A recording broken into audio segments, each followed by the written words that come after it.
Well, hi, everyone. Thank you for joining today's conversation.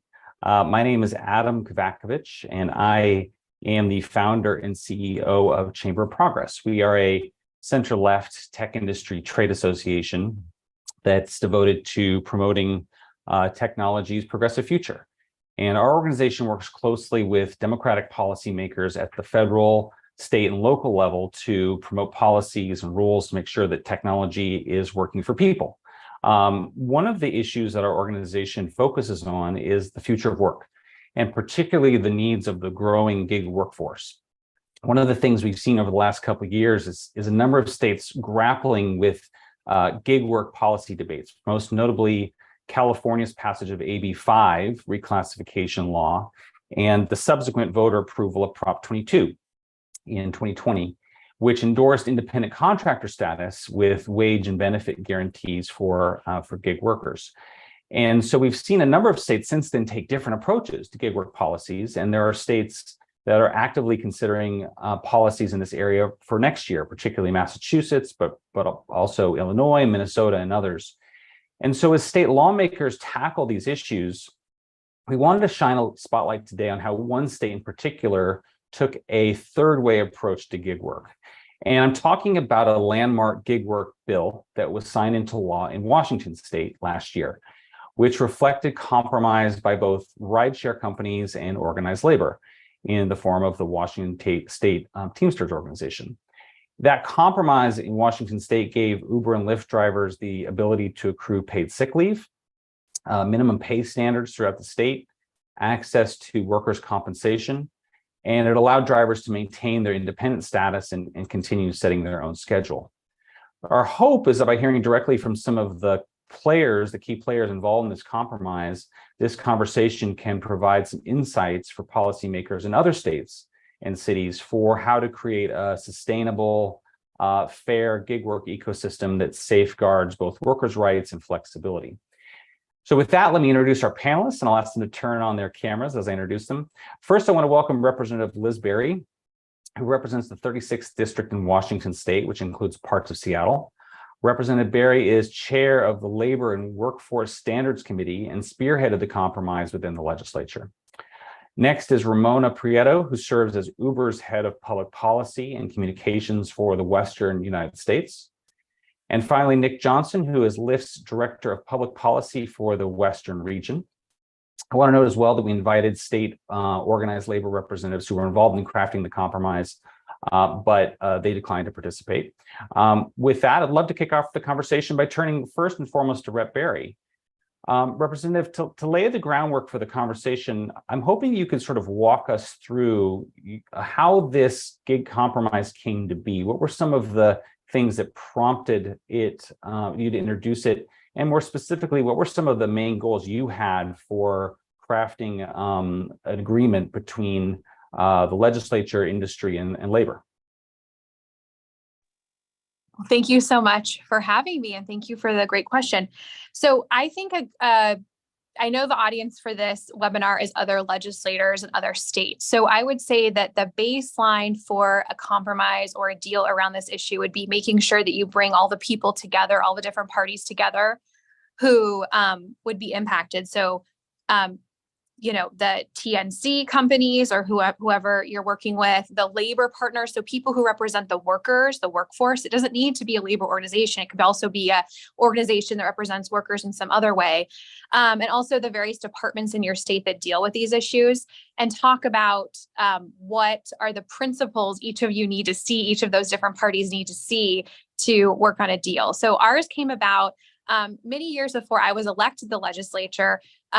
The city of Seattle had passed ordinances around this kind of work, around pay, around sick leave, deactivation protections. And that had happened many years before. It was not, I let the gig companies, Ramona and Nick, speak for themselves, but they weren't super thrilled with what had happened there. And there was a lot of talk around a potential ballot initiative in Washington, similar to what happened in California. the other great part about what happened here in Washington is that labor, who were represented by the Teamsters union here in Washington, and Uber and Lyft had an ongoing relationship over 10 years where they had been discussing about what would some kind of deal look like between them. And I just found myself at the right place at the right time to bring people together with the pressure of a potential ballot initiative on the ballot to say, is there something we can do in the legislature statewide instead of going to the ballot? And when I asked that question, the answer was, we'd like to try potentially, right? And that was when, I mean, I always talk about this sort of fateful meeting I had with Uber. Ramona and I finally met, and we had a very productive Zoom call where we just laid it out of sort of what we were both thinking about what could happen, and decided to keep building from there. But I will say the pressure of a legislative session really helps get people to the table quickly to come up with agreement. So I found that pressure very helpful in crafting the deal, although it was a lot of sleepless long nights. But besides the time pressure, what other what were some of the other factors that were sort of, you felt like were working against compromise on this issue? I mean, even political factors. Against us, I actually think all the factors working for us. Everyone was very motivated at the table to do a deal. The timing was really great. We had a blueprint about what something could look like because Seattle had already passed something, and the labor unions and workers were very pleased with that. The gig companies were not so pleased with some elements of it. And so we were able to say, okay, what can we take from this blueprint and work from there about what could be a statewide solution where all the parties could come together. Working against us is probably the idea that, the two groups have not worked well together. There is bad blood, right? You have to work through it. Although we did not have that dynamic in our working relationship. Everyone was very professional and courteous, and I would say became friends at the end of it. But I would also say, the other things working against us are that these deals have been done so many times, been attempted so many times before, that a lot of people maybe dismiss that we could do this, right? And so once we did come to an agreement after a lot of work, it then took a lot on me to sell that to my leadership, to my colleagues, to the legislature, to the executive branch, to say, no, this is really something good that we can do, put faith in us that we can do this, I would say. Absolutely. Ramona, you were part of these conversations. Can you just share your perspective on kind of your role, the company's role in those negotiations, and kind of how that process unfolded? Yeah, I think Rep. Berry did a really good job setting the scene of having the right window of time, the right people around the negotiating table. And I think, like most negotiations, and often I felt like we got lost in nomenclature, like saying the same thing, but maybe differently. Where in other states, let's say that was like existential, people would walk away because maybe we weren't all speaking the same language, if you will. I think Rep. Berry did a really masterful job in reminding everybody that we had a shared value system in terms of what we were trying to solve for. Both Lyft and Uber were really public at mid-2020, I think it was. I know on Uber's side, Dara had done an op-ed in the New York Times that essentially said there's space to do better. The title of the article was, "I'm the CEO of Uber and gig workers deserve better." So we put a very public flag in the ground that we wanted to do better. And then I think Washington was the premier example of having collaborative leaders at a table, all committed to staying at the table, recognizing we were going to talk past each other. We weren't going to agree on everything. And some of the things for how we solve problems, our vantage points were different. So in that core group, it ended up actually being 4 women at the table at the time. So it was a female labor leader, Brenda Weiss, myself, and Rep. Berry, along with a representative from Lyft, Jen Hensley, who's no longer there. And we had, to Rep. Berry's earlier point, many sleepless nights up talking. And it was like some nights more explosive than others because we really would go work through a tough issue. And I think it was the commitment to stay at the table and have tough conversations, assuming positive intent from your counterpart. So I think that the little bits of timing luck and then a level of exceptional professionalism from everybody, I think really kept everyone at the table, with Rep. Barry being our captain to remind us all that we were going to stay glued to our seats at the table. All of those pieces contributed to the end result. Yeah. Nick, I'm curious if so we now have this law on the books. We have Prop 22 in California, and they are all some mix of in preserving independent contractor status, but providing some floor of wage and benefits for gig drivers. And I'm just curious to hear your perspective about kind of, is that formula, like, based on kind of like the range of what's been adopted in California and Washington, is that the right formula? That's something that companies like yours can live with? Kind of, how do you think about that? Yeah, thanks for asking the question, and thanks for having me. And I'd like to acknowledge the work that was done while I was not at Lyft. This is almost my year anniversary at Lyft next week.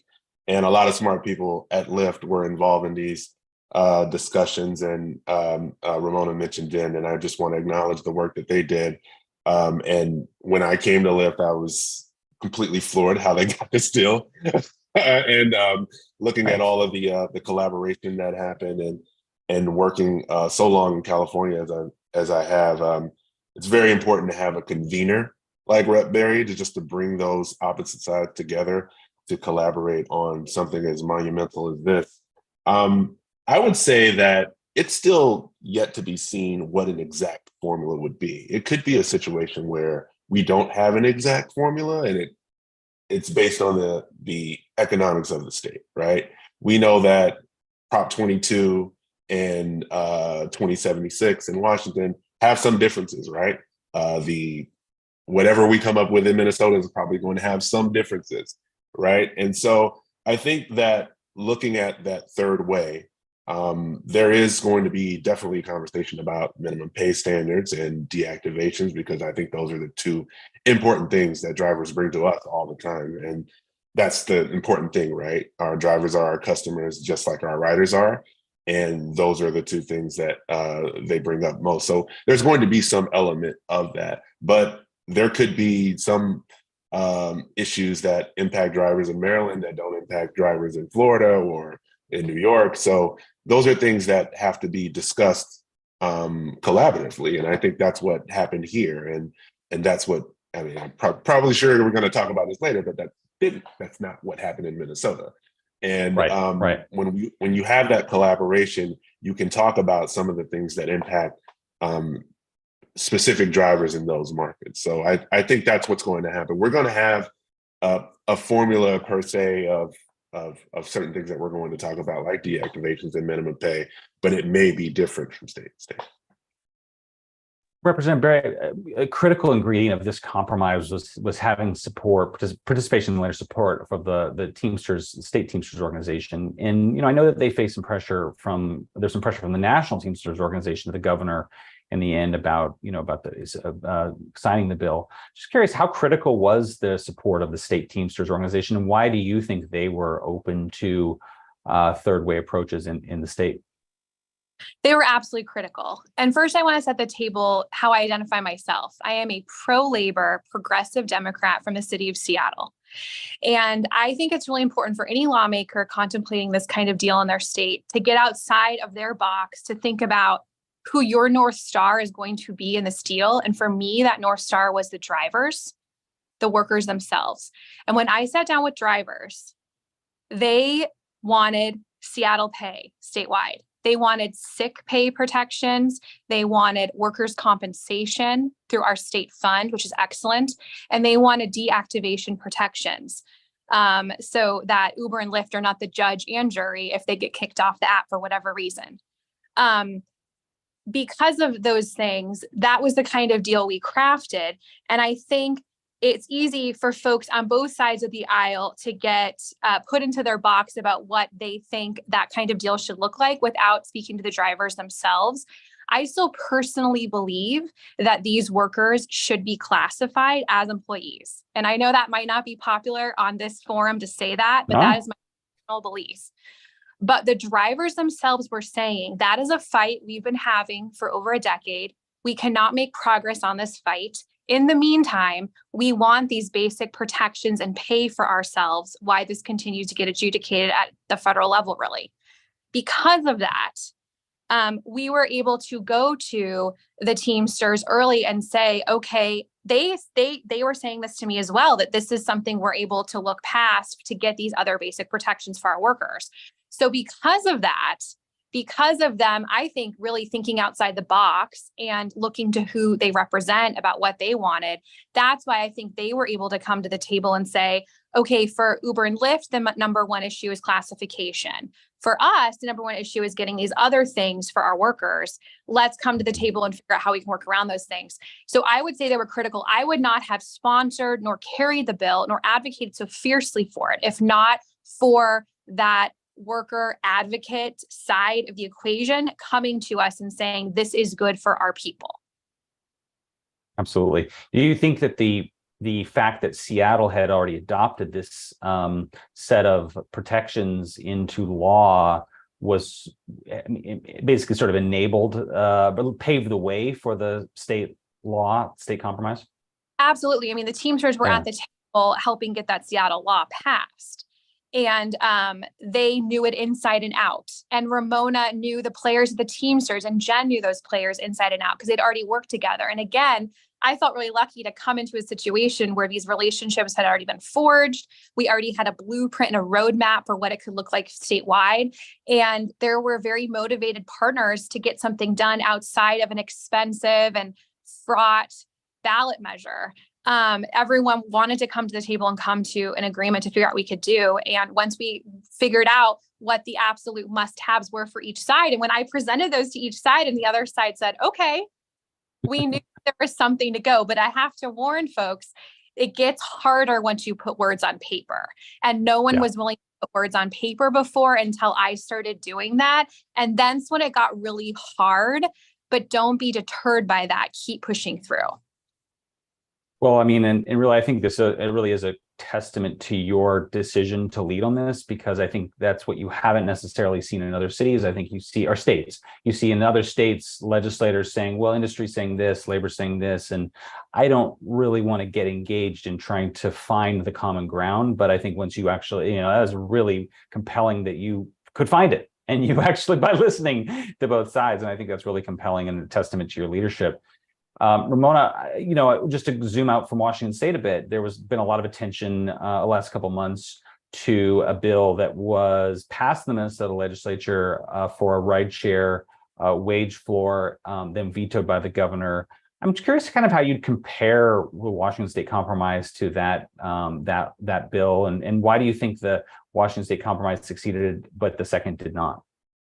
So I want to preface first that our team out in the East, which I'm not a part of those negotiations in the working group. I think Nick might actually be closer to that on the Lyft side, but our team there is ardently working with the governor and the task force to try and figure out what the path forward could look like. I think the key word, Adam, is compromise.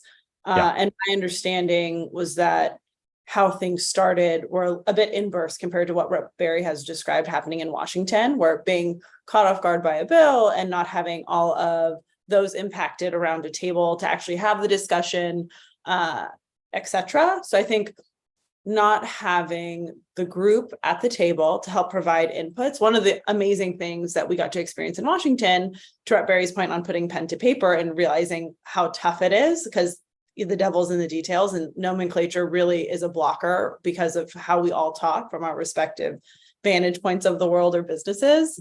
Now having the space with the governor as the convener, to Nick's point on having the right convener, the governor convening a task force that includes industry to be part of whatever that solution or recommendation could look like. And then I think on some of the core inputs for what was originally proposed, like a wage floor that was similar to Seattle. I think some of the inputs might have been a little bit different, but the outcome, the number being really similar. And unit, like the cost of living, for example, there to Seattle are different, just like from Seattle to, let's say, San Francisco are different. So making sure that how do we create a policy. And I think there are policy solutions everywhere. We talked a lot about Washington and it being the model. I think one, you have to respect the diversity of the labor movement and it being different in every state. Two, you have to respect the economics in every state and what's feasible in terms of cost to make sure you're not breaking the marketplace itself. And then figuring out also like how do we have workers at the table and better understanding what are their pain points and what are we solving for? And that requires everybody to have a seat at that table. So I'm really looking forward to hearing from my colleagues out in the East on what they're doing on the governor's task force. And really, I think, heartened that there is a convener in terms of like not having a policy just voted on and not having perspective from everybody impacted. But Nick might be able to expand because I think he's a little bit closer to what's going on out there. Yeah, Nick, we welcome your perspective on that. And also, yeah, we're curious to see what impacts you're seeing in Washington state now that the compromise is in effect. Yeah, just a moment on Minnesota. I was involved at the very beginning, and I think it's encouraging that the veto is encouraging in that the governor not only saw the economic impact of the bill, but there was a chance to collaborate, and it just did not happen. If you read any of our written testimony, any of our oral testimony that was there, it wasn't, we hate this bill or, change this word or change this paragraph. It was, we want to talk. We have Prop 22. We have 2076 in Washington. We have ideas that we can bring to the table. All we need is a space to discuss them. And it just didn't happen. And if it would have happened, then some of the economic realities of what the bill was offering would have been brought to the table, and there could have been some changes made there. That didn't happen. The governor saw that didn't happen. And where are we now? We're in a task force. We're at a table actually talking about what we can do in Minnesota. So that's very encouraging to see that. As far as the impact of Washington and where we are, it's a wait and see. A lot of things just started rolling out this past year. I think we're all excited to see what the impact will be. There's still some. This legislation had a long tail in that we had unemployment insurance to figure out, as well as pay family medical leave, and still agreements with the driver resource center. So I think there is some time to figure out where some improvements may be made and figure out where things are working. So, but I would say that it hasn't stopped us from not only touting this deal, but touting the process and how we got to it. Representative Barry, I'm curious what takeaways or advice you'd share with lawmakers in other states who are interested in kind of exploring, third way solutions here. Well, first of all, call me. I'm available. I'll give more off the record tips about how we did this. But I would say engage all the partners, engage the TNC or the DNC networks, engage a worker representative. Again, it doesn't need to be a labor union. It can be a nonprofit organization that advocates for workers. I mean, it can be drivers themselves that are forming a group just to help figure out what to do.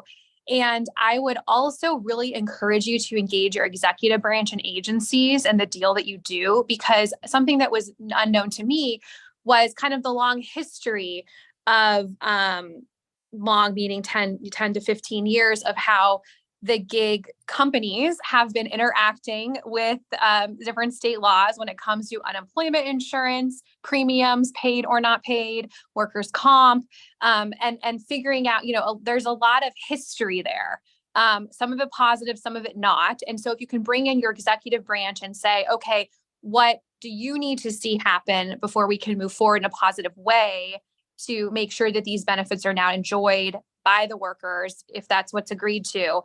That was something I didn't see coming. And there were a lot of last minute maneuvers to make sure the executive branch was on board, which I think we're seeing what happened in Minnesota. Maybe that, I don't know what happened there, but our governor and to their credit and their team were very motivated to see something done in a positive way for the workers. And so we're willing to be creative and go out on a limb and take a chance on something like this. And like Nick said, there's still, we still need to monitor how things are going, and I'm fully prepared to make changes as needed. But I'm just so proud to know that there are, 20 to 30,000 drivers in the state of Washington who are receiving pay that is a livable wage, that are getting, they're going to have insurance coverage if they're injured at work, that have paid sick time, and that have a neutral arbitrator if they're kicked off their app and their livelihood is taken away from them.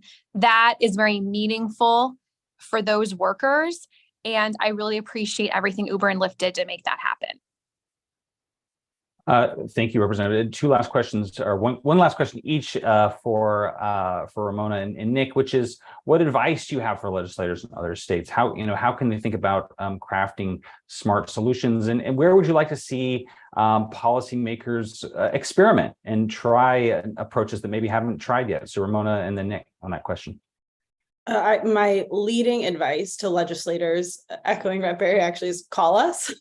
We have an open door policy and we're willing to talk to anybody. I think there isn't, right now, at least I'll speak for the West, there isn't a state legislature that we don't engage with. So like part of it is actually just starting the conversation to the story shared at the start of this call, in terms of like, Rep. Berry and I met a week before Thanksgiving on a Zoom and had a very open, transparent conversation on both appetite, willingness, and readiness to sit down with whoever the players were going to be and stay committed to being at that table. That would be our pledge and promise anywhere in the country, I am sure. So to any legislator listening that has any interest in some sort of negotiated outcome, call us. And we have a lot of tools in our toolbox in terms of being creative and trying to find solutions to solve the problem. To the earlier points on the call too, we won't see eye to eye, but that doesn't mean that we can't continue to try and think creatively and pressure test whatever our policy solutions are, and talking with the right people. So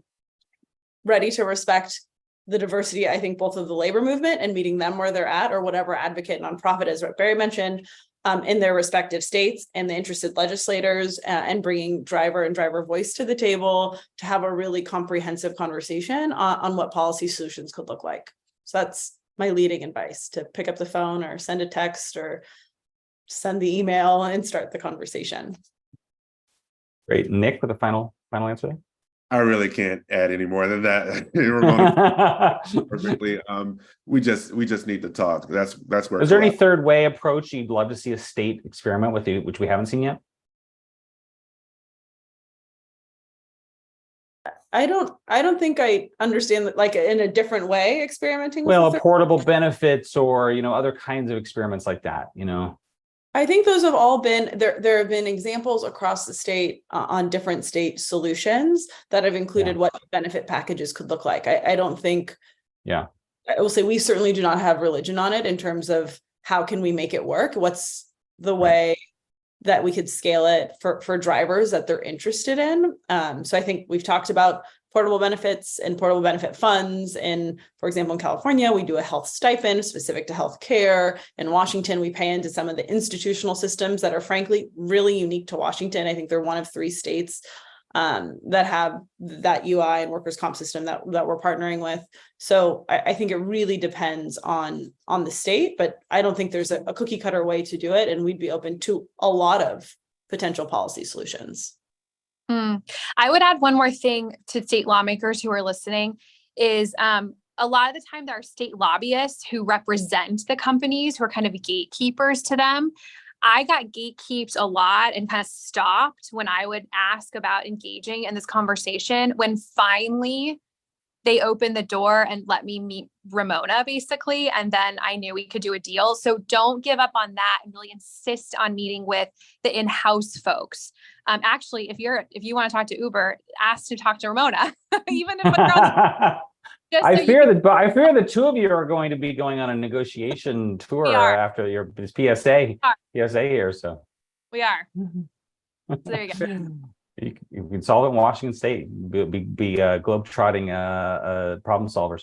Well, thank you. I want to first of all thank you to all of our panelists, particularly Representative Berry, for sharing your perspective, and thank you for your leadership on this. All of you, it's been great, and I hope that this has been helpful for state legislators, city leaders who are thinking about solutions in this area. So thank you for joining us. Thank you to my colleagues Mark Jensen and Ruth Whitaker for organizing this event, and thank you all for watching. And I hope you have a great rest